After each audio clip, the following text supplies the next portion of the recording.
el tema que vamos a tratar el día de hoy se llama fe para ser curado. Fe para ser curado. Así que llegó a la cueva y Juan se arrodilló y lanzó la siguiente oración. Dios mío, sálvame. Manda 2 ángeles horneados para que cuiden la entrada de esa cueva y me ingresen los malhechores. Así que abrió sus ojos Juan después de haber hecho esa oración y de pronto comenzó a bajar de la esquina de la puerta de la cueva donde estaba una araña. Más o menos medianía, así grandecita. Comenzó a bajar. Se escuchaban los pasos más seguidos de los malhechores. Y Juan dice, Señor, pero yo no te he pedido nada, te he pedido 2 ángeles. Y nuevamente se arrodilla Juan desesperado y dice, Señor, coloca un muro en medio de esta puerta de la entrada de esta cueva para que los malhechores no me vean y no me maten y se vayan. Abrió los ojos y la araña seguía tejiendo ahí sobre la araña media. Cuando de pronto se acerca más cerca de donde estaba la cueva continua y ya Juan está que sudaba un poco frío, pero ya estaba cerca. Cuando de pronto uno de los malhechores le dice al otro, oye, no falta esta cueva, entremos. El otro dice, no, pero ¿por qué vamos a entrar? Mira, si está la telaraña ahí, tremenda telaraña, nadie ha ingresado y debe estar metida esa cueva aquí por nadie entrado. Y el otro dice, si tiene razón, mejor vamos. Así que se fueron. Y Juan después pudo salir tranquilo y llegar a su casa. La pregunta esta noche sería, ¿tenía fe Juan o no? ¿Tuvo fe Juan o no tuvo fe? ¿Qué pidió Juan? Primero, ¿qué pidió? 2 ángeles y fornidos, ¿no? O sea, con características, ¿no? 2 ángeles fuertes, ¿no? ¿Y después qué pidió? Un muro. O sea, ¿Juan tenía fe o no tenía fe? ¿Cuántas veces pidió? ¿Y debió haber pedido 2 veces o debió haber pedido 1 vez? ¿Tú qué dices?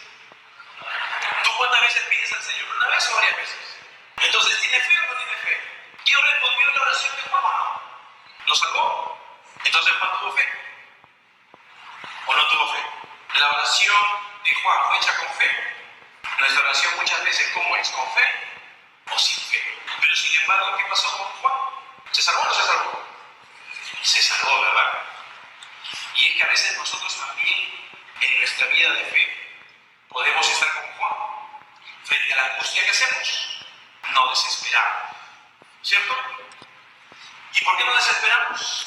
Porque aparentemente no encontramos solución al problema. Entonces, en ese momento donde estamos en angustias, lo primero que de repente es, naturalmente a veces, Señor, ayúdame. Y el Señor, es la enésima vez que me pide. O dirá, ¿quién está pidiendo Dios? Mi hija predilecta, la que siempre está conmigo, la que está perseverante ahí a pesar de los problemas. O me busca ahora solamente cuando le conviene. ¿Qué dirá Dios de nuestra fe? ¿Qué dirá Dios de nuestra oración? Porque aparentemente pareciera por esta historia que Juan tiene confianza con Dios o no. Porque está viendo que le pidieron, Señor, ve 2 ángeles, bájame acá a la puerta. Y después de 2 ángeles un muro. O sea que sabía, o al menos en su corazón sentía, o creía que Dios podía cumplir aquello que le está pidiendo, ¿cierto? Pero se preocupó cuando no encontró aquello que él había pedido, ¿cierto? Entonces muchas veces nosotros en nuestra vida también podemos pedirle muchas cosas al Señor, pero no necesariamente el Señor va a responder conforme nosotros queremos o hemos pensado que debe responder. Y vamos a ver por qué sucede eso. Para poder analizar un poquito el pasaje bíblico que hemos leído el día de hoy, vamos a tener algunas ideas claras antes. ¿Tú te acuerdas de ese pasaje de la hemorroísa? ¿Te acuerdas de ese pasaje? Que está en Marcos 5, 25 al 34. Marcos 5, 25 al 34. ¿Te acuerdas de la mujer que estaba con flujo de sangre durante 12 años? Que había malgastado su dinero, había querido peor. ¿Te acuerdas que iba por Jesús estaba pasando a la multitud y ella le toca el manto? ¿Te acuerdas de ese pasaje bíblico? Muy bien. Dice que la mujer había malgastado su dinero, había ido a médicos durante 12 años con ese flujo de sangre, no encontraba nada, había escuchado de Jesús y pensó, dice él me puede salvar. ¿Y qué hizo? No le importó a la gente, se metió por ahí y le tocó el manto. Y dice la palabra de Dios que cuando el niño tocó el manto, dio una fuerza que hizo que parara el flujo de sangre. ¿Y te acuerdas cuál fue la actitud de Jesús? ¿Quién me ha tocado? Y Pedro, Señor, no te pases, como que ¿quién te ha tocado? Un montón de gente acá a mi alrededor y está que pregunta aquí. No, un momentito. Una fuerza ha salido de mí, alguien me ha tocado. Y temerosa la mujer, Señor, yo te toqué. ¿Y qué le dice el Señor? Tu fe te ha salvado. ¿Qué le salvó a esa mujer? Su fe. Entonces, es el mismo enfermo, la misma enferma, quien se dirige aquí a buscar a Jesús. Y Jesús reconoce que esta mujer que estaba enferma, que lo fue a buscar, ¿cómo fue? ¿Con fe o sin fe? Fue con fe. Por eso es que le dijo, tu fe me ha salvado. ¿Te acuerdas del ciego Bartimeo? El ciego de Jericó, que está en Marcos 10, 46, 52. Marcos 10, 46, 52. ¿Te acuerdas de ese cieguito que estaba ahí, en medio del camino, y que escucha un montón de bulla porque está pasando Jesús? Siempre fue, ¿quién está ahí? Jesús, el Nazareno, ese que se llama. ¿Y qué comenzó a decir? ¡Jesús! ¡Hijo de David, ten compasión de mí! ¡Jesús! ¿Y qué le dijeron? ¡Oye, cállate, caramba, te haciendo mucha bulla! ¿Y qué dice? Más fuerte gritó, ¡Jesús! Y Jesús se paró y trae. Dice, el Señor te llama. Y un salto, dice la palabra de Dios, que se levantó y fue donde Jesús. ¿Y qué le crió? Que bien. Y una vez que el Señor recobró la vista, ¿qué le dice el Señor a él? Tu fe te ha salvado. Otra cita bíblica que nos muestra que el enfermo va en busca de ¿qué? De Jesús. Pero ¿cómo va este enfermo? ¿Con fe o sin fe? Con fe. Ni bien escuchó que Jesús estaba ahí, que hizo Jesús, oye, ven, ayúdame. Fue y logró por su fe, ¿qué cosa? Ser sanado. Entonces vemos que en la Biblia hay dos, que hay muchos más, personas que han ido a busca de Jesús, pero han ido con una actitud. Han ido con fe. Entonces podemos decir que estos hombres tenían una fe necesaria o idónea para que el poder de Dios se haga manifiesto en su vida. Entonces estas dos personas, tanto el evangelista como el ciego de Jericó, tenían fe. ¿Y por qué recibieron el milagro? Por su fe. Entonces podríamos llegar a la conclusión de que necesitamos tener fe para que se produzca el milagro. Entonces estas dos personas tenían fe, tenían una fe idónea, una fe necesaria para provocar el poder de Dios se haga presente en su vida. Entonces tanto la evangelista como el ciego de Jericó tenían esa llave para hacer que de la mano de Jesús descienda sobre ellos, ¿qué cosa? Su poder, dice de ellos, un milagro. Entonces la fe le permite a Dios manifestar todo su poder y su gloria. Anota eso, por favor. La fe le permite a Dios manifestar todo su poder y su gloria. ¿Cómo se acercaron estas dos personas? Con fe. Gracias a la fe que ellos tenían. Gracias a buscar a Jesús, acercarse a Jesús con fe. ¿Qué hace Jesús? No le queda otra que cosa hacer. Al ver la fe de estas dos personas, orar, responder. Entonces, hermanos, si tú te acercas con fe, si tú te acercas con fe a Jesús ante tu problema, ante tu necesidad, ante aquello que estás pasando, por más tiempo que hayas vivido en ese momento, la preocupación, la angustia, la enfermedad, la situación que no se arregla, si nosotros nos acercamos con fe, Señor, ¿qué va a tener que hacer? Orar, porque va a haber qué cosa. Y si cada vez que nosotros nos acercamos con fe, pero no te preocupes, para eso estás el día de hoy aquí. ¿Para qué estás el día de hoy aquí? Para ver cómo está mi fe. Pero así como hay personas que se acercan con fe, nosotros vamos a encontrar en la Biblia también personas que no necesariamente se acercan con fe, o al menos eso nos da a entender. ¿Te acuerdas del paralítico que está en Marcos 2, 1 al 12? ¿Te acuerdas del paralítico ese que es bajado? Dice que Jesús estaba en una casa, aglomerado de gente, y no entraba ni un alfiler más. Y dice que 4 amigos se suben al techo, abren el techo y hacen bajar a un paralítico. ¿Te acuerdas de ese pasaje bíblico?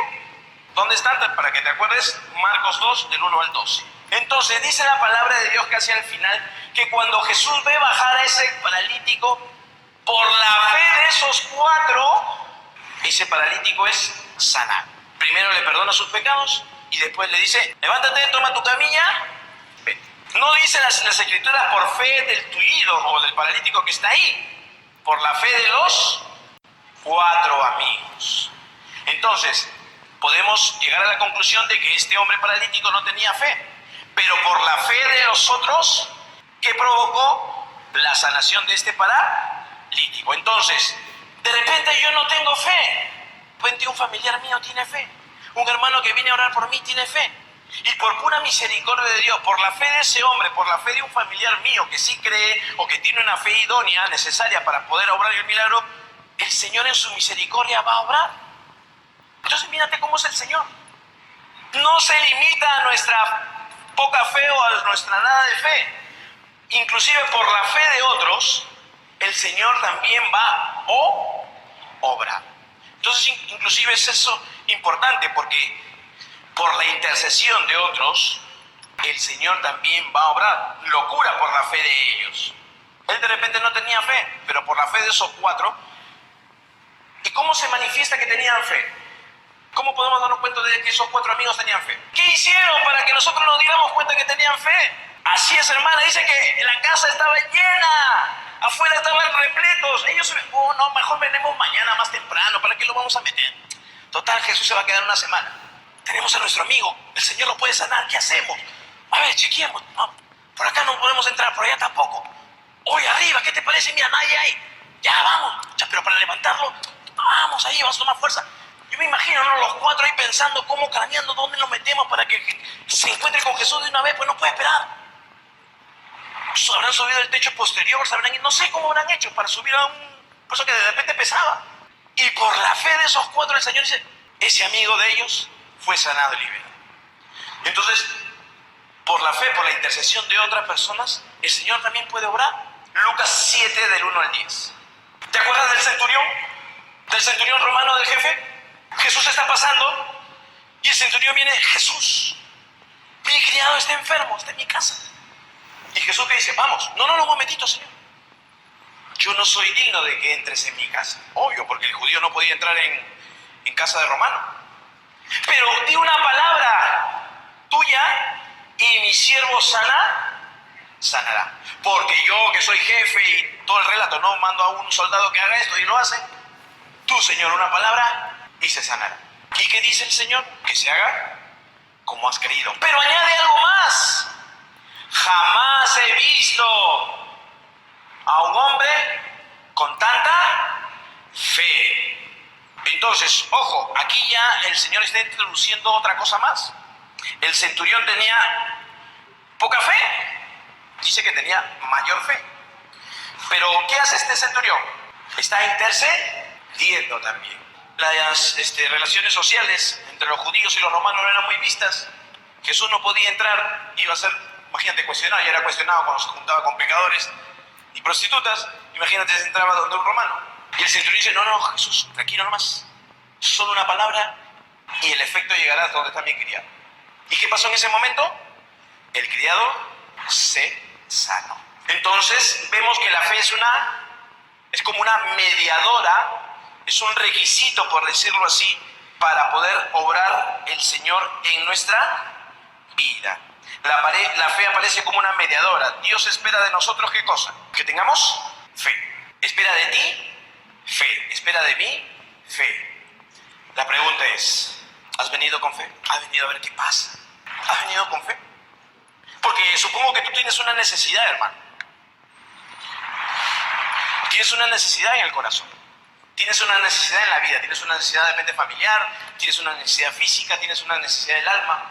De repente vienes arrastrando un problema año tras año, situación difícil año tras año. De repente ni siquiera sabes para qué estás en la vida. Estás con tantas dudas existenciales. Triste, abatido, preocupado, las cuentas por pagar, las deudas, los hijos no nos entienden, cada vez son más rebeldes, están por el mal camino, estoy mal con mi esposo, mi esposa, ya no nos vemos, ¿no?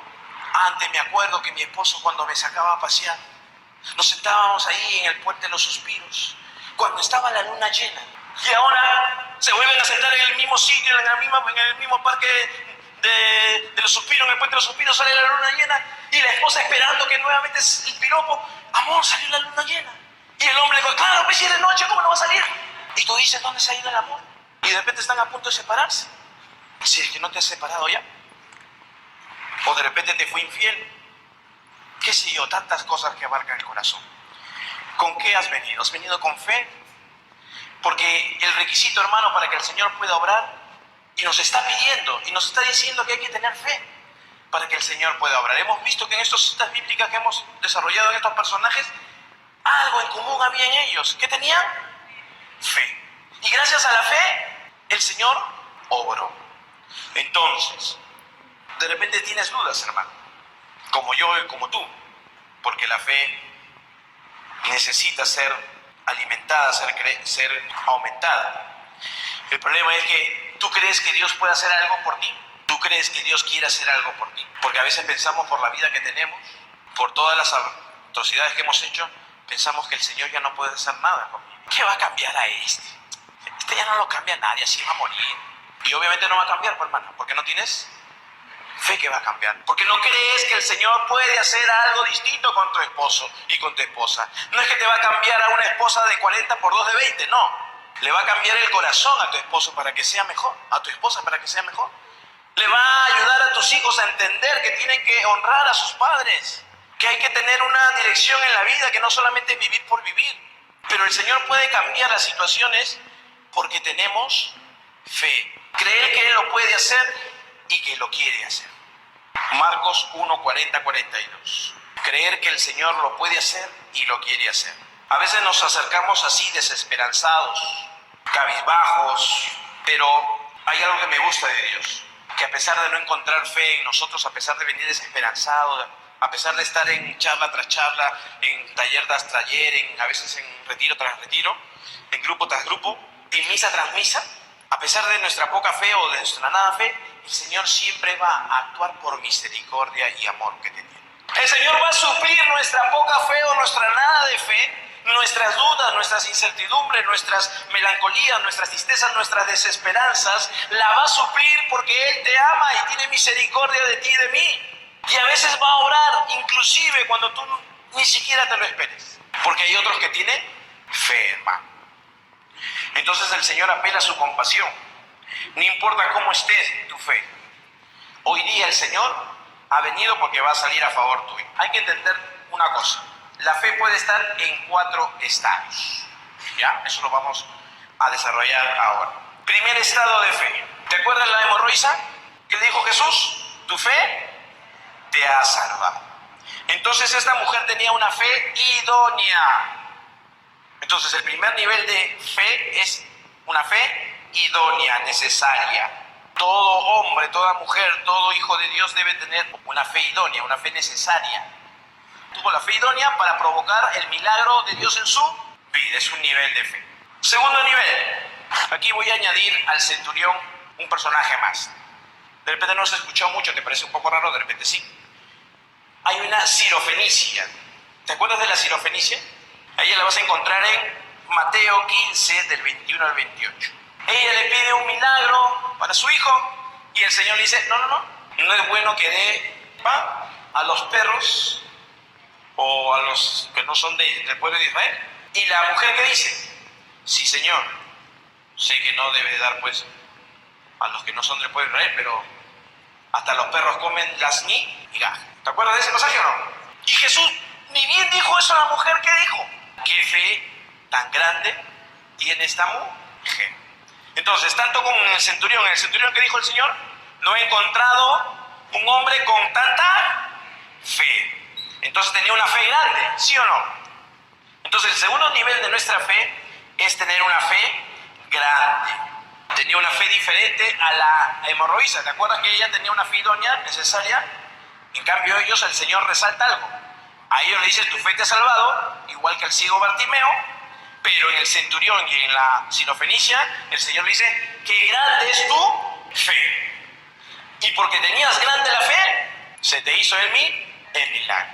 Entonces, ese es el segundo nivel de fe. Fe necesaria o idónea y fe grande. Incluso San Pablo nos va a decir en 1 Corintios 13, versículo 2, que uno puede tener una fe mayor o plenitud de fe. Entonces, San Pablo dice que cuando nosotros caminemos en la fe podemos llegar a una plenitud de fe. Pero aunque lleguemos a esa plenitud de fe, lo más importante que es, va a decir San Pablo, el amor o la caridad.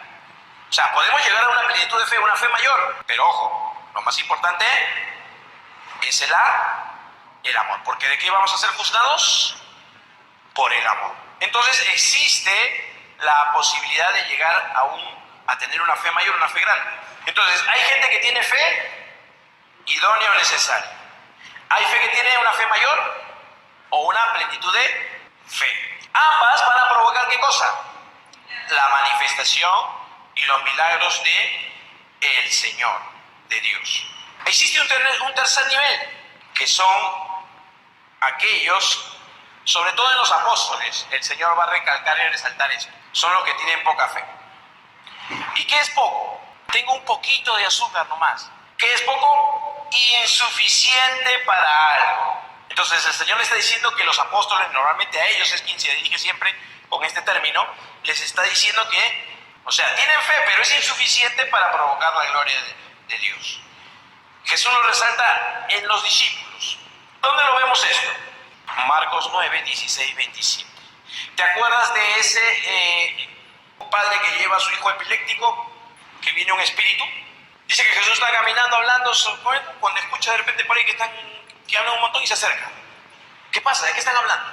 Y se acerca el padre y le dice, mi hijo, que hay un espíritu mudo que lo tiene para acá, lo tiene para allá y siempre lo suelta cada vez que lo han magullado. Lo manda al agua, lo manda al fuego y lo tiene hecho trizas. Sus apóstoles no han podido hacer nada.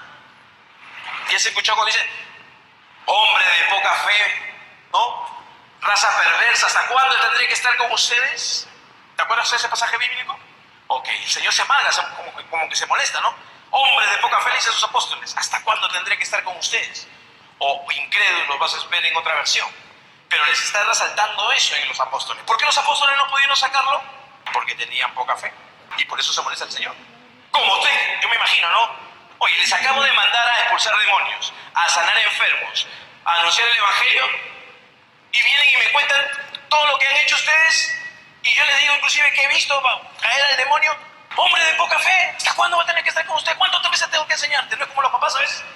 Obviamente el Señor no llegaba a esos extremos, pero sí le molestaba. Oye, les acabo de dar el poder, ustedes han evidenciado y no le pueden sacar. Y además, el padre al ver todo lo que dice Jesús, le dice, si puedes hacer algo, ayúdame, Pe. Y Jesús, ¿cómo que sí puedo? O sea, todavía le dice, no, ¿tenía fe el padre o no? No creía, o sea, tenía desesperanza, pues. ¿Tú imaginas a un hombre viendo 10 años a su hijo así? Que tiene un demonio que lo hace trizas, que lo tiene para acá, que lo tiene para allá, ha probado de todo, vienen los apóstoles que le han dicho que viene con Jesús, nada. Entonces escucha a Jesús y dice, si puedes hacer algo, el Señor también puede. ¿Cómo? ¿Cómo que sí puedo? Nada es imposible para aquel que cree, le dice el Señor. O sea, ¿el Señor puede hacer o no puede hacer? ¿El Señor puede sacarte de tu problema o no? ¿El Señor puede devolverte la alegría o no? ¿El Señor puede restaurar tu matrimonio? Ahí ya no. El Señor puede restaurar tu matrimonio, hermano. El Señor te puede sacar de la droga, del vicio. Nada es imposible para aquel que cree. ¿Y qué hace el Señor? Agarra y con una palabra ¡fum! Sale el Señor. ¿Qué demostró, hermano? Que sí podía hacerlo. Y el Señor constantemente, todos los días de tu vida, nos está demostrando que sí puede. Pero nada es imposible para aquel que cree. Hermano, yo antes era militar, yo he sido suboficial de la FAO, soy profesor. Y yo me acuerdo que después que conocí al Señor, yo me tenía que ir a Pisco. Y había ido a un retiro, salí encendido del fuego del Espíritu Santo, me acuerdo, pero salí tarde. Así que en Atocongo tenía que esperar el carro. Pero ya a las 11 eso ya no pasaban carros para directo a Pisco. Así que me trepé a mi chinchano con mi maletita y me dejó a las afueras pensando yo encontrar uno de esos vehículos, esos carros que me lleven a Pisco. Pero llegué pues más o menos 1 de la mañana, 2 de la mañana. En la esquinita ahí, en plena carretera, un mongo ahí con su maletita ahí. Ahí había una esquinita donde estaban comiendo sus calditos no sé de qué. Y comenzaban a salir unas caras, unas personas. Yo dije, ahorita acá me hacen, tengo que pedir con fe. Señor, manda un ómnibus, por favor. para que me lleve a Pisco, Señor. Mira, está saliendo esa gente, no se me va a hacer mal, yo estoy acá paradito. Y comenzar a hacer mi Ave María, Virgencita, una ayudita, por favor. Habré estado así más o menos unos 20 minutos. 20, casi 30 minutos. Señor, por favor, no tardes. 30 minutos, hermano, dos luces de a lo lejos venían así. Un Ícaros, ormeño, se para delante de mí donde yo estaba ahí.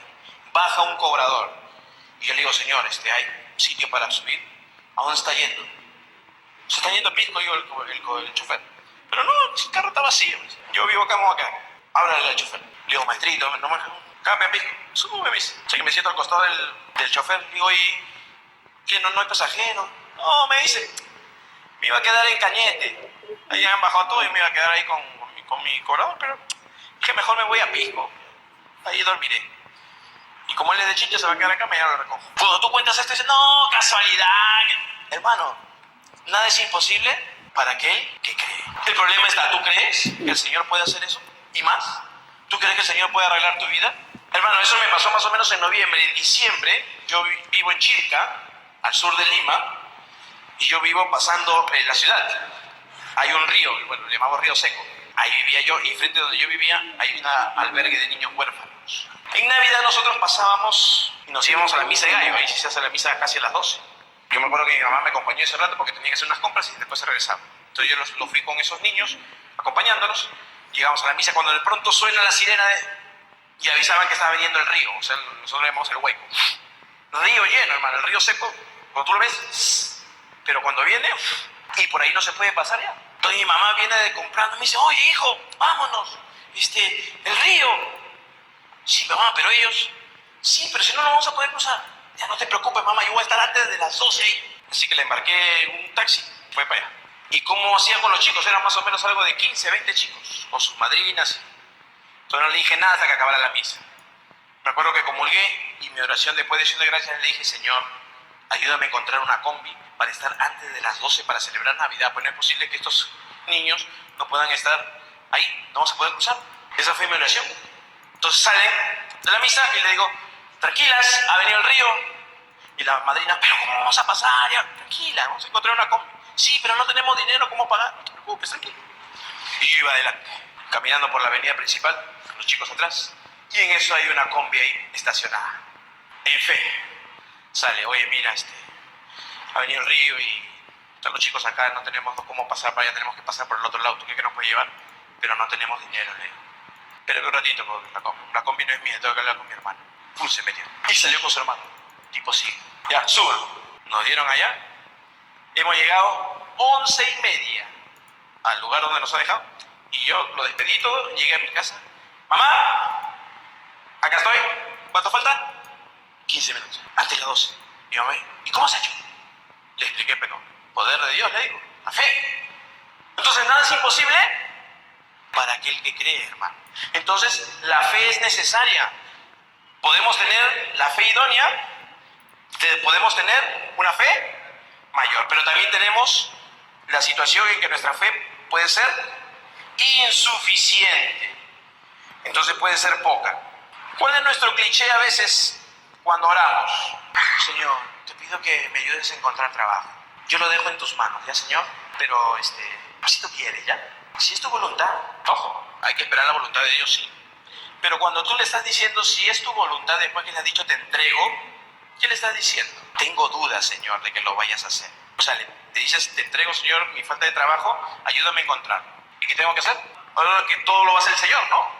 Hago lo que me corresponde a mí ser como humano.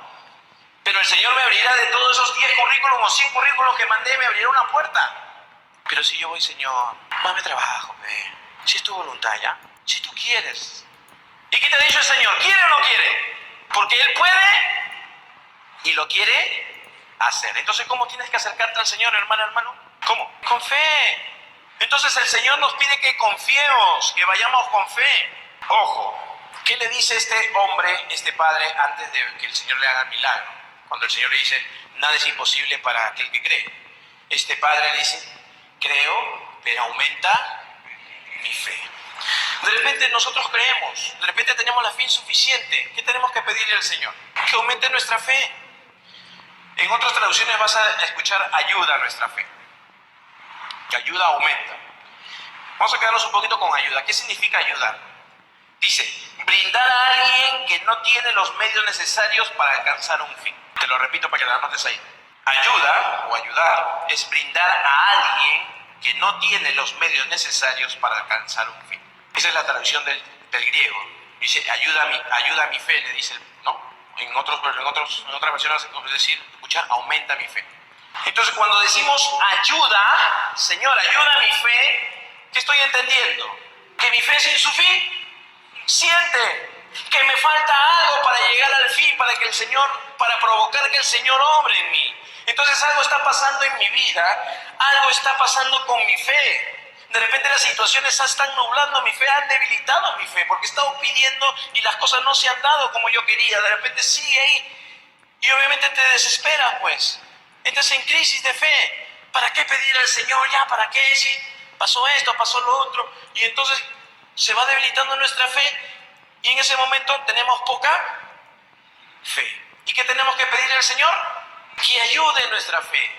Que le dé eso que necesita, eso necesario para alcanzar ese milagro que deseamos. Pero ojo, la fe también es gracia, es un don que da Dios. Entonces yo tengo que pedirle al Señor, dame la gracia de la fe, dame el don de la fe y auméntala, Señor. Ayúdala a mi fe a que sea suficiente para provocar el milagro, para provocar que tú respondas. Entonces, en este momento nosotros tenemos que reconocer que somos débiles, pues. ¿O alguien acá es fuerte? Sí, mira, yo levanto 10 kilos. ¿Sí? Entonces, ¿por qué estás con esta cara, hermano? ¿Por qué estamos con estas caras? O sea, no te sientas mal. Está mal porque los apóstoles también perdieron la fe, ¿o no? El Señor nos decía, hombres de poca fe, ¿o no? ¿Y tú eres más que los apóstoles? De repente, ¿te crees así? Ojalá, bendito sea Dios. Pero entonces tiene que verse en tu vida la acción de Dios. ¿Amén? Entonces, hermano, no te sientas mal porque este es un problema que nos sucede a todos.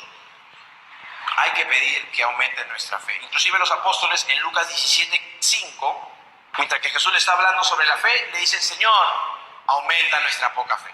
¿Tú qué le pides a Jesús en esta noche, hermano? ¿Que aumente o que disminuya? Que aumente mi fe, Señor, aumenta mi fe. Necesito una fe necesaria para provocar milagros en mi vida, para ayudar a otros a que también se logren milagros en su vida. Porque la fe que tengo es insuficiente, Señor. Vengo año tras año, día tras día, Señor, buscándote, pero no oigo, no encuentro, Señor, aquello que necesito. Algo está fallando. Y de repente es que no tenemos la fe suficiente para provocar ese milagro. Entonces, ¿qué vienes a pedirle esta noche, hermano? ¿Y qué es aumentar, hermano? Para que anotes ahí, aumentar. Hacer mayor la cantidad de algo. Hacer mayor la cantidad de algo. Mejorar la situación de algo. Entonces tiene que mejorar nuestra situación de fe. Cuarto nivel. Hay un solo texto bíblico donde vamos a encontrar este nivel. Marcos 6, del 5 al 6. Pasaje bíblico donde dice que Jesús regresa a su pueblo natal y no pudo hacer milagros. Hizo unos poquitos nomás, ¿no? Nadie es profeta. ¿Te acuerdas de donde dice nadie es profeta en su tierra? Dice que Jesús solo puede sanar a algunos enfermitos nomás. Puso las manos y no pudo hacer nada. Y dice que se maravilló de la falta de fe que tenía. O sea, esto no tenía fe. Entonces, cuando no hay fe, estorbamos el poder de Dios en nuestra vida. Es como que maniatáramos a Dios. Dios no puede orar como quisiera. Dios quisiera orar portentosamente, pero no lo puede hacer porque no tenemos fe. Quiere darte 10 cosas y solamente te puede dar 2. Como pasó en esta cita bíblica. No pudo hacer mayor milagro. Tuvo que irse. Y se maravilló, se sorprendió de la poca fe, o sea, de la nada de fe que tenía. Y a veces nosotros podemos estar así, hermanos, con la falta de fe. No permite que el Señor obre como Él quisiera. Estobra su accionar. Entonces, para recapitular y un poco recordar, hay 4 niveles de fe. La fe idónea o necesaria, la fe grande o plena, la poca fe y el que no tiene fe. ¿En qué nivel se encuentra tu fe, hermano? Así es ¿En qué nivel estamos? ¿En la fe idónea y necesaria? ¿En la fe mayor y plena? ¿En la poca fe? ¿O en nada de fe? ¿Y qué es la fe? ¿Qué es la fe? O sea, yo me subo acá en esta silla. No me subo ahorita porque si no la puedo romper. Pero si yo me subo y me dicen, oye, tírate para atrás. Nada te va a pasar. No quieres saber. ¿Falta de? No, siento temor. Pero es como esto, ¿no? Nada te va a pasar. ¿Te tirarías? Lo pensaríamos dos veces. Tengo que ver si hay alguien atrás, el colchoneta, ¿no? Entonces, ¿la fe qué es, hermano? Hebreos 11:1. Garantía de lo que se espera. La prueba de las realidades que no se ven. Te lo repito. Garantía de lo que se espera. La prueba de las realidades que no se ven. O sea, tu fe, mi fe va a garantizar o es garantía de aquello que yo espero de Dios. O sea, mi fe, lo que yo creo, es la garantía de lo que espero de Dios y sé que lo va a realizar. Mi fe en Dios hizo que garantizara que este ómnibus iba a venir para llevarme a Pisco y que Dios iba a responder. ¿Qué pasó? Yo no sabía si iba a venir el carro. Era el único que venía de Lima. Pero vino y me llevó a mi destino. Yo no sé si iba a encontrar combi cuando subiera por ahí por el camino. Pero la garantía y que yo creía que Dios me iba a proveer una combi para llevar a estos niños y puedan pasar la Navidad antes de las 12, hizo que creyera y que tuviera la garantía de que Dios iba a cumplir aquello que yo le estaba pidiendo. Entonces la fe es la garantía de lo que no vemos, ¿cierto? Es la garantía de lo que se espera y la prueba de las realidades que no se ven. Tu fe garantiza que aquello que yo espero de Dios, Él lo va a realizar. El problema está, ¿qué esperas de Dios? ¿Migajas o grandezas? ¿Estás segura que esperas grandezas? Hermano, de repente nos hemos estado conformando con migajas.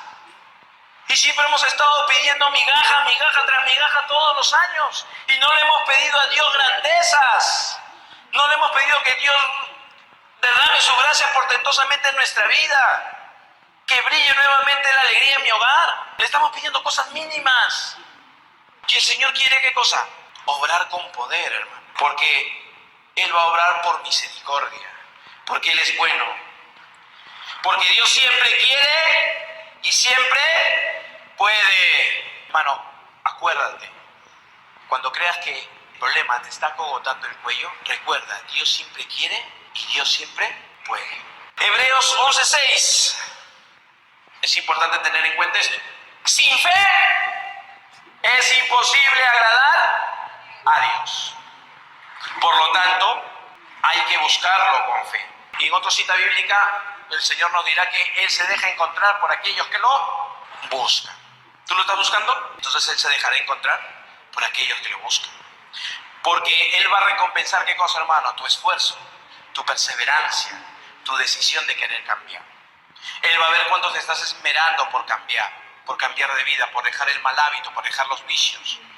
Si antes te salía sapos y culebra cuando hablabas y ahora de que te mueres la lengua y salen palabras edificantes, el Señor ve que esa contención de los músculos por morderte la lengua requiere esfuerzo. Voy a premiar su esfuerzo. Tú que decías que doña Chencha era la chimosa del barrio y tú estabas ahí de coluda y ahora ya no vas, ese no ir y que te pican los pies ahí para ir, ese esfuerzo el Señor lo va a premiar, porque ve tu esfuerzo. Aunque todo esté en contra, hermano, aunque tu esposo te diga, ¿para qué vas a esas cosas de Dios? Regresas igual, no vas a cambiar nunca. Aunque encuentres un jefe chinchoso que te hace la vida imposible porque eres cristiana. Aunque se burlen de ti porque llevas una imagen de Jesús en tu libro, en tu cuaderno, en tu agenda, el Señor va a premiar tu perseverancia y tu esfuerzo. Porque el Señor se deja encontrar por aquellos que lo buscan con sincero corazón. En la fe hay 3 niveles, por decirlo así. Primer nivel. Lo primero que yo debo hacer es creer que Dios existe. Es el primer nivel de fe. Creer que Dios existe. El problema está en que a veces no creemos que Dios existe y estamos enfermos a ese nivel. Bueno, sí, a mí me dicen que Dios, que mi mamá me dice que Dios existe, en el colegio me dijeron que Dios existe, pero sí, pues no existirá. Pero creer que Dios existe, que yo existo para Él y Él existe para mí, hay una relación mutua entre Él y yo. O sea, yo tengo que tener esa convicción. Tengo que reconocer que Dios existe. Es el primer nivel de la fe. ¿Cuándo nos sentimos dañados en esta fe? Cuando nos volvemos ateos, entre comillas, o cuando reniego de Dios. Señor, yo te pedí que me sanaras y no me sanas hasta ahora. ¿Dónde está Dios? Señor, me han embargado la casa, yo rogué para que se solucionaran mis problemas y se han llevado todo y ahora tengo que empezar de nuevo. ¿Dónde estabas? Ya no creo en Dios. ¿Qué pasa con nuestra fe? Se vuelve nula porque ya no creo en Dios. Yo tenía un hermano, por parte de mamá, se enfermó de cáncer. Le dio cáncer al estómago. Cuando yo me enteré o cuando nos enteramos que él tenía cáncer, él tenía 2 hijos, su esposa se había peleado con ellas, se odiaban años, separados, liándose.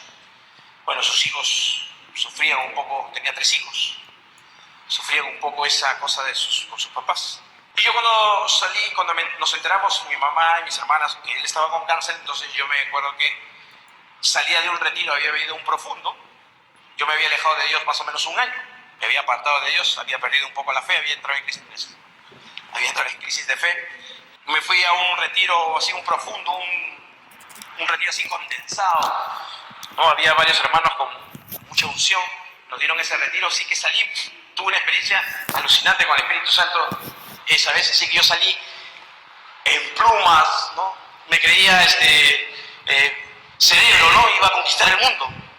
Entonces, veía sonrisa en mí, iba a mis reuniones de comunidad, alegre, cantaba, aleluya.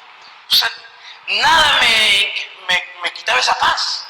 Y nos enteramos de esta noticia y yo seguí inconmovible. Bueno, bendito sea Dios, esto va a ser un motivo para que se refleje tu poder. Así que yo me iba 3 veces por semana a rezar al Santísimo. 3 veces por semana para pedir por mi hermano. Yo le pedía, Señor, sálvalo y sánalo. Sálvalo y sánalo, Señor. Y ahí tú me veías orando 1 hora, 2 horas ahí frente al Santísimo por mi hermano. Rezaba eso y me regalaron un librito del padre Emiliano Tardif, Jesús está vivo.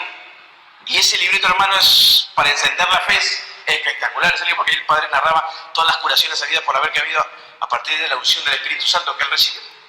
Así que con ese libro más mis oraciones del 3, dije, Señor, tú vas a salvar a mi hermano, bendito sea Dios, aleluya. O sea que estaba ya por la nube, prácticamente estaba hecho un querubín. Mi hermano iba avanzando en esa enfermedad. La noticia de los médicos decían que ya estaba un poco avanzado, y yo seguía amando a Dios. Señor, tú vas a sanar a mi hermano mañana de noche. Avanzó más o menos, mi hermano, eso fue alrededor más o menos en 3 meses. Así que lo llevé a que se confesara, años que no se confesaba, lo llevé a una misa de sanación, comenzó a alabar al Señor ese día, me acuerdo, le di el librito para que también leyera, así mi hermano estaba ahí, orábamos juntos en casa, así que yo seguía para adelante, Señor, bendito sea Dios, porque tu palabra dice. Y después me dice, su hermano ya, un mes más, porque yo decía, Señor, si vengo acá alabándote, si tú me has dado este libro para que encendiera mi fe, si me has permitido estar en este retiro para salir enchufado con el Espíritu Santo, ¿por qué no puedes sanar a mi hermano si yo he visto sanar a otros? ¿Tan malo es mi hermano que no puedes perdonarlo, que no tienes misericordia de él? Pero no importa, Señor, yo voy a seguir. Y yo seguí. Cuando de pronto entra en emergencia mi hermano, tuvimos que llevarlo, y cuando sale el doctor me dice, ¿sabe? Ya tiene que usar morfina. Le queda más o menos unos 15 días. En Neoplástica, no sé si has visto, hay una imagen de la Virgencita de Lourdes, creo, hay una grutita. Ahí me puse a llorar y a orar con la que ahora es mi esposa, en ese entonces éramos amigos. Y yo lloraba y lloraba porque decía, Señor, ¿por qué no me cumples este milagro? Si yo creo, Señor, si yo tengo fe, si tú me has permitido que se encienda mi espíritu para orar mañana, tarde y noche por mi hermano, ¿por qué? ¿Estoy pidiendo mal? ¿Tengo que hacer más penitencia? ¿No tengo fe? ¿Mi fe es insuficiente? ¿Por qué, Señor, tan malo sea mi hermano? ¿No merece salvación? Y después de llorar lo llevé a mi hermano a mi casa. A los 2 días en mi corazón se movió a hacer una reunión con toda mi familia. Rezábamos el rosario, le compartí la palabra, hicimos un acto penitencial. Mi hermano se perdonó con su esposa, con sus hijos, y me acuerdo que recé por ellos. Y de ahí mi cuñada comenzó a ir a la casa a atender los últimos días. Pero yo seguía orando por la sanación de mi hermano, hasta que ya un día antes ya no le paraba el dolor con la morfina. Así que me fui a buscar a un sacerdote. Fui a buscar a los sacerdotes, amigos míos, los más patas con los que había estado años tras años sirviendo ahí, dando lucha. Oye, mi hermano está mal, ya dame la dirección que yo voy. Le di la dirección y se acercó, porque yo en ese entonces vivía en Palau, ingeniería. No venía el padre. Lo llamo y me dice, discúlpame, es que he tenido que ir a San Bartolo a bendecir una casa y se me ha perdido la dirección que me has dado. Ya no voy a poder ir. O sea, imagínate cómo estaba yo. ¿Cómo? O sea que tú que somos casi como hermanos, trabajo contigo, pierdes encima de la relación que yo te he dado, o sea, no te importa. Me fui a buscar otro sacerdote amigo también. No, estoy mal de la garganta, no puedo salir. Me decía, pero no vas a hablar, solamente vas a dar... Bueno, ya. Imagina cómo me sentía yo. Fue un momento de crisis de fe, ¿o no? Estaba un poco perdiendo la fe. Y yo decía, ¿por qué, Señor? ¿Dónde estabas? Y yo vi que vivía en Palau. A mi Palau había una iglesia ahí. Y llego a la iglesia y leo un letrero grandote ahí en la iglesia. Se hacen extremunciones y se visitan enfermos en casa. Toca la puerta. Y yo me decía, pero qué tonto he sido para discernir. Me he ido donde mis amigos, donde los sacerdotes que siempre... Y acá, a 4 cuadras de mi casa, estaba lo que el Señor me estaba pidiendo. Así que toco. Padre, sale el padre, me dice, tengo a mi hermano que está a punto de morir, para que le dé la extremoción. Disculpa, mi hermano, tengo visita ahorita. Acá unas 3 horas, de repente déjame la dirección y voy. ¿Tú te imaginas cómo salí?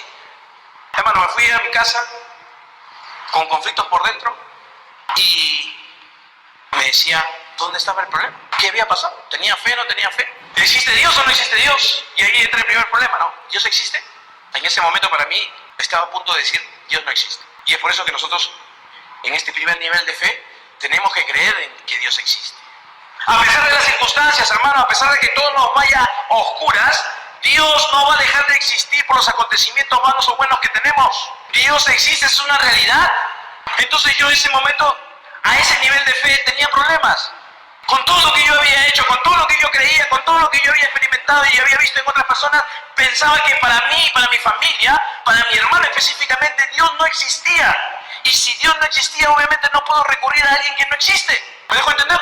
Entonces, cuando nosotros pensamos que Dios no existe, cuando tenemos problemas de ese nivel, entonces desconfiamos de que hay un ser que puede obrar y que puede atender mi necesidad. Ese es el primer nivel. Segundo nivel, creerle a Dios. O sea, primero es creer en Dios y después es creerle a Dios. No es igual a creer en Dios que creerle a Dios. Y el creerle a Dios implica creerle a su palabra. Creerle que lo que Él dice, Él lo cumple. Aparentemente en este caso que te estoy diciendo, supuestamente Dios no había cumplido con su palabra. Porque Dios, ¿qué había dicho? Que pida con fe. Bueno, hermano, mi hermano, ese día llegué para rezar un rosario juntos. Estaba su esposa, mis sobrinos, mi mamá y yo. Terminamos de rezar el rosario y mi hermano comenzó a convulsionar, a dar el dolor. Y en ese dolor que yo lo veía, lo único que tenía que decirle fue, Virgencita, llévatelo de una vez. Y a poco rato morí en los brazos de mi mamá. Entonces ya te imaginas cómo estaba yo. Ya no le creía a Dios. Y a veces podemos estar en ese problema. No creer en la palabra de Dios porque aparentemente en nuestra vida no se ha dado aquello que hemos pedido. Y yo ese entonces bajé llorando y me fui a caminar ahí a rabiar un poco con Dios y decir, ¿qué pasó? ¿Qué pasó con todo lo que dices tú? ¿Con todo lo que me enseñaron? ¿Qué pasó? Hermano, ese día yo me fui a dormir destrozado. O sea, vinieron mis tíos, la familia, acomodaron a mi hermano, pusieron el féretro ahí. Yo entré, esperé que sea un poco tarde y me entré a la cama y ahí me quedé. Hermano, con ese suceso yo no estaría predicando acá. Además, te estaría diciendo que Dios no existe. Te estaría diciendo que no creas en la palabra de Dios y te estaría diciendo que no creas en la iglesia. Hermano, los problemas que hemos tenido a nivel de fe no van a determinar o no van a negar que Dios existe y que Él obra. Te hayas peleado con un sacerdote, hayas tenido un mal ejemplo, una mala situación con alguien de la iglesia, hermano, eso no quita que Dios existe. Yo ahorita sería el primer ateo en decirte que no existen los religiosos ni la iglesia, no creas en ellos. Pero aquí me tienes proclamando la palabra de Dios porque al margen de las situaciones negativas de mi vida, yo pude experimentar el poder de Dios esa noche. En sueños, el Señor me visitó. Fue la única vez que Dios me ha visitado y la primera vez que yo he tenido una experiencia así. Y el Señor me dijo en sueños, hermano, ¿tú crees que tu hermano no se ha salvado? Yo tengo medios distintos para salvarlo, pero tú me has ayudado a salvarlo. ¿Fue a misa o no? Y yo en sueño creo que le contestaba, sí. ¿Lo hiciste que se confiese? ¿Sí o no? Sí. ¿Se reconcilió con su esposa y dejó el rencor y el odio? Sí. ¿Se reconcilió con sus hijos? Sí. ¿Conoció algo de mí a través de la lectura que le diste? Sí. ¿Las oraciones que has hecho no crees que le han ayudado? Sí. Hermanos, ese día, al día siguiente, yo me levanté con una paz como nunca había experimentado. Además, ni el retiro en el que estuve, que dije que salía así como cerebro que quise conquistar el mundo, quedaba chico con lo que yo había experimentado esa noche. Esa noche yo levanté y fui a consolar a mi madre y a restablecerla. Ese día, detrás del féretro donde estaba mi hermano, puse una grabadora y puse un cassette con música de alabanza. Ese día yo recibí a mis familiares y le prediqué algo de la palabra y rezamos el rosario juntos. Ese día yo le daba gracias a Dios porque mi hermano había muerto. Hermano, Dios no va a contestar necesariamente algunas de las veces como yo espero que conteste. Y eso no implica que Dios no obre. Porque si Dios va a obrar como yo quiero, estamos encasillando a Dios. Y recuerda que Él es el creador y nosotros la criatura.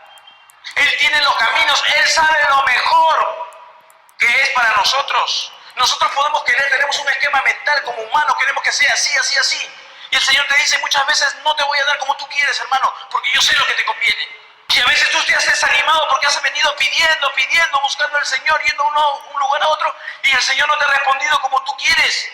Y no te has dado cuenta que te está respondiendo de otras maneras. ¿Por qué crees que estás aquí, hermano? De repente tú has venido con otra expectativa.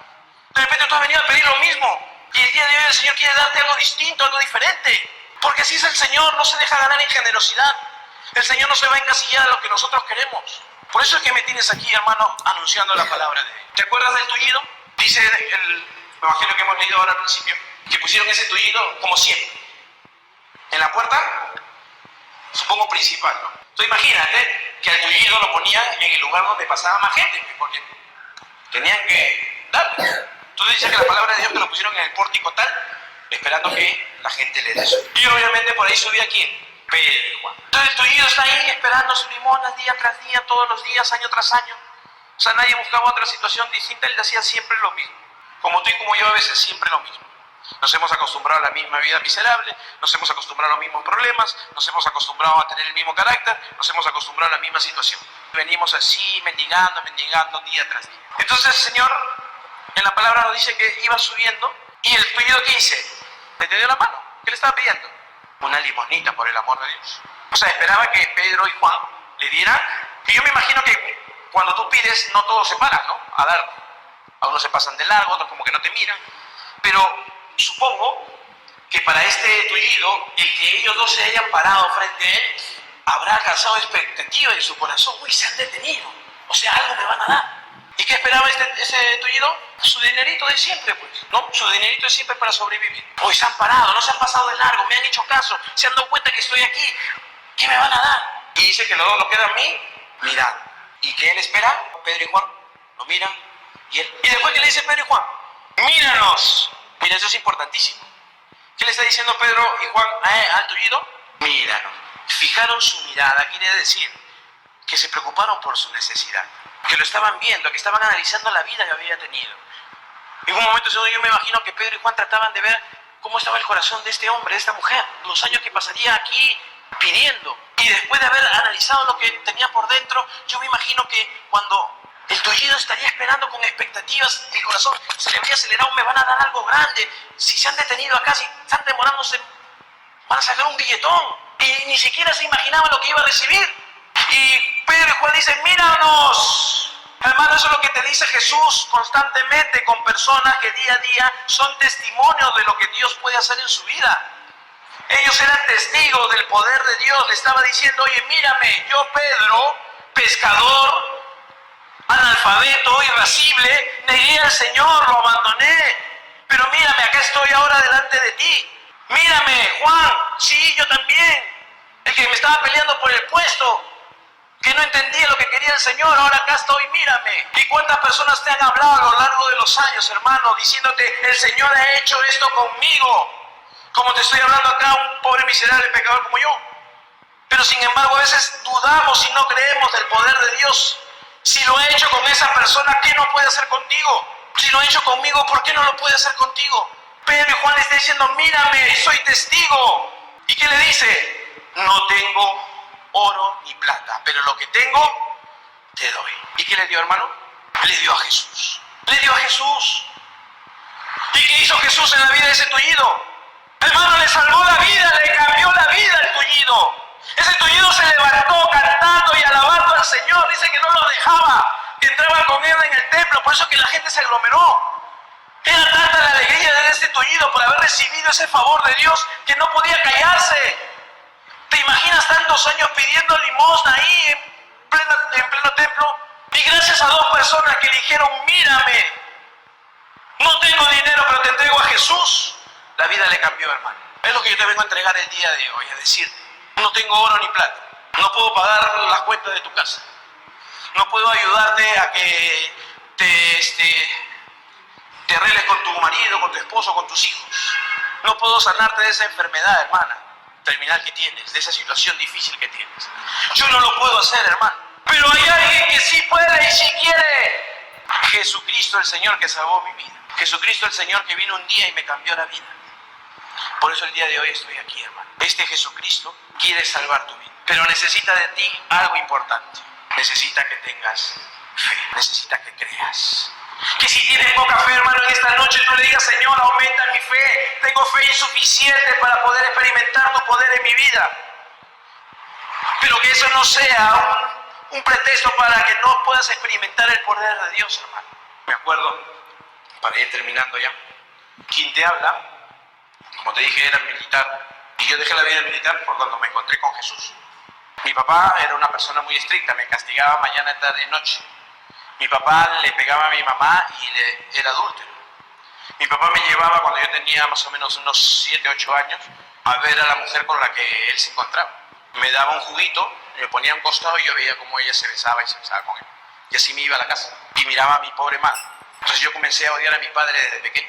Le deseaba la muerte, lo maldecía. Y de joven nos agarrábamos casi a golpes. Me botó infinidad de veces de la casa. A los 13 años, bueno, yo me orinaba desde los 7 hasta los 16 años en la cama. Me botaron de un internado porque malogré unos 7, 8 colchones porque no podía parar de orinar. Yo ya tenía 13, 14 años más o menos. Imagínate cómo estaba por dentro. Yo me acuerdo que de chico fui a una capilla y le pedí al Señor, antes que me boten del colegio internado, que me ayudara a no orinarme. Y el día siguiente que oré, me expulsaron. Entonces imagínate, de chiquito, mi relación con Dios no era muy buena. A los 13 años me metía en el acolitado, la parroquia de Chica, y en un campamento el responsable del acólito pues abusa de mí y me ultraja. Y yo no pude decirle nada a mi padre porque yo no tenía relación con él, y menos a mi madre. Y me guardé todo ese sentimiento, todas esas emociones dentro de mí. Y cuando crecí, fue ya casi joven, semiadulto, pues comencé a meterme con cualquier chica que encontrara. Tener sexo por ahí, borrachera por ahí, malograr familias, meterme con mujeres casadas, destrozar el corazón a muchas mujeres que estaban conmigo. Tanto era mi vacío existencial que un día traté de suicidar. Yo era militar en ese entonces. Me iba a la zona de emergencia y una vez me salvé de morir en una emboscada con los terroristas. Por eso estoy vivo acá. Hasta que un buen amigo me dijo: oye, ¿no quieres experimentar algo distinto? Y me invitó a un retiro. Tenía yo más o menos algo de 26, 27 años. En ese retiro conocí a Jesús. En ese retiro lloré mi pecado. Lloré como una Magdalena. Nosotros los militares no mostramos mucho nuestras emociones. Pero ese día el Señor me agarró y me hizo llorar y ver en una película todo mi pecado, toda mi historia. Saliendo de ese retiro, el Señor me tocó tan fuerte que pude ir donde mi padre y pedirle perdón. Los traumas y todos los problemas que tenía producto de la violación fueron sanados. Yo no tuve que ir a un psicólogo y fui a perdonar a aquel que me violó. Yo cuando me abracé con mi padre pidiéndole perdón y él abrazándome a mí llorando, fue la primera vez que yo veía ver llorar a mi padre. Nos abrazamos tanto y de ahí tuvimos una relación, la relación más hermosa que hemos tenido hasta que él murió. Hermano, ¿quién me rescató de esa inmundicia? Fue Jesús. Y es por eso que yo le agradezco infinitamente, todos los días de mi vida le agradeceré que Él haya tenido misericordia de mí cuando yo no tenía fe, cuando mi vida estaba hecha un desastre, cuando quería quitarme la vida, porque no aguantaba la vida que tenía. Es este Jesús, hermano, que el día de hoy viene a ti a decirte: yo quiero y puedo salvarte. Es este Jesús que si lo hizo conmigo, hermano, hermana, puede hacerlo contigo. Puede arrancar esos dolores que llevas en el corazón, esa envidia que llevas, ese rencor, esa falta de perdón de años, esos miedos que te imposibilitan avanzar en la vida. Hoy el Señor puede hacer nueva todas las cosas, pero necesita algo de ti, hermano. Necesita que le creas que Él puede hacerlo.